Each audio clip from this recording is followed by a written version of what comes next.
Hi, everyone. This is Celeste at Childhood Trauma Coaching and at Treating Trauma with Yoga. You can find me in both places. I'm here today to talk to you about dissociation.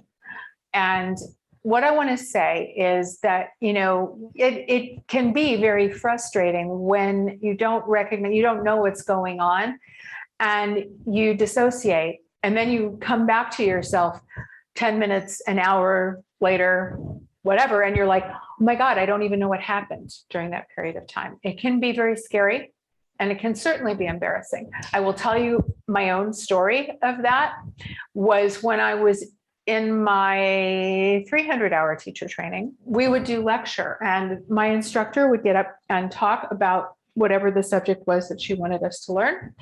And me and all of the rest of the students were sitting around, in a semicircle, listening to her. And sometimes I just went away. And I'd come back like an hour later as she was closing up the lecture, and I'd be like, I don't know what she said. I have no idea what happened. Oh my God, I missed everything. And it was not that I didn't want to be there, because I actually really did. I wanted to learn. I went away. And what I understand today is that there were many times, and I don't believe it was intentional, because I don't think she understood. Well, nobody understood it back then. It was 20 years ago.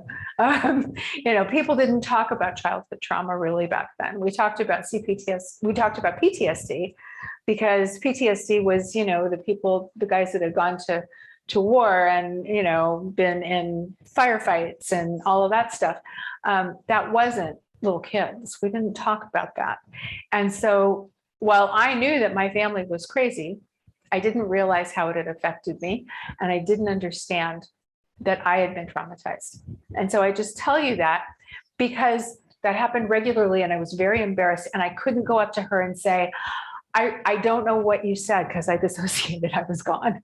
I didn't even know the word dissociation then, but I thought I was like, what do they say? Daydreaming, right? I was daydreaming. I was just gone. I realized today that there were many things in those classes that triggered me, because I didn't have any control of it, nor did I even understand what a trigger was.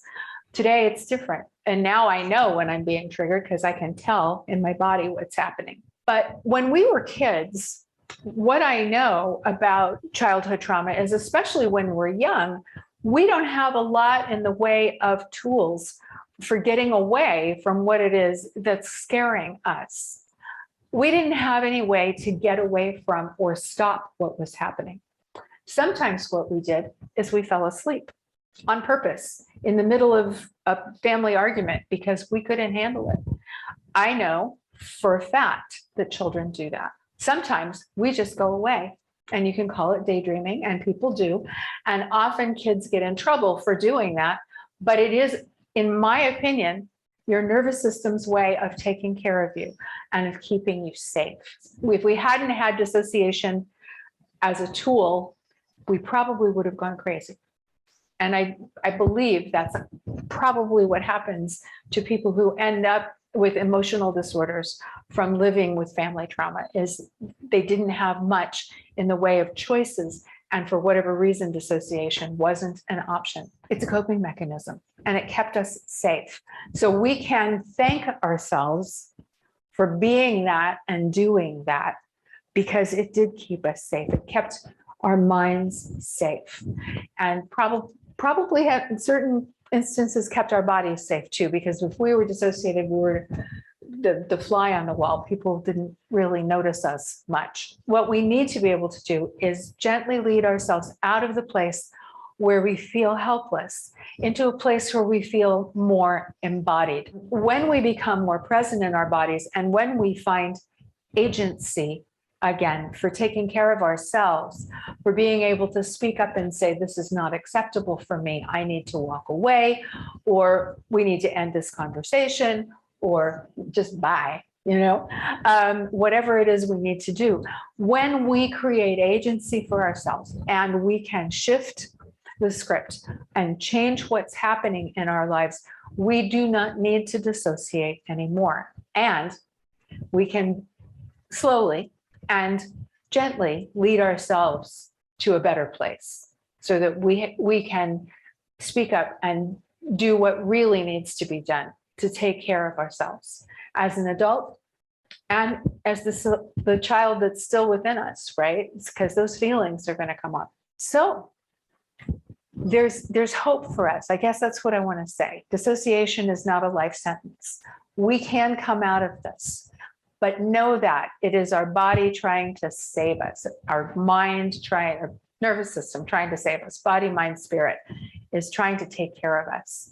And so we can say thank you, and we can do something different. We can make choices that are different. Sometimes it's really hard to make different choices. I know that. Have a trauma history, watched it play itself out into my adulthood. And then I started to learn different techniques and different things that I could do to save myself. And those techniques are what I teach today. That's actually really the point, is that we need to take care of ourselves and find the place where we can believe that we're going to be okay, and where we can do the things that we need to do to make sure that we are okay. I just want to say that one of the things that I'm looking to do in the future is a women's group that's specific to childhood trauma survivors who are either going through or have gone through a traumatic divorce. And I don't know that there's really any other kind of divorce. They're all kind of traumatic. For trauma survivors, often they can be extremely traumatic because it brings back all of the abandonment feelings, all of the shame that happened in childhood. So if that's something that you're interested in, please drop me a note and let me know. You can do that at Celeste@treatingtraumawithyoga.com, Celeste@childhoodtraumacoaching.com. And if you liked this video, please like the video below. You can also find more information and videos and practices that you can do on Facebook, on Instagram, and of course here on YouTube. If you go to my website, you will find something called the Quick Fix Practices for Re-Regulation. And that is a booklet that gives you a lot of tools that you can learn with some pictures and even a guided meditation that I recorded for you. Tools that you can use to help you change what's going on for you, to change your breathing so that you're less anxious, to move and get moving, which will help with depression, to deal with things that you can do for dissociation, things that you can do when you're dysregulated and feeling like you're just going to lose your mind. And yeah, and I'll see you here. Thank you so much for being here today.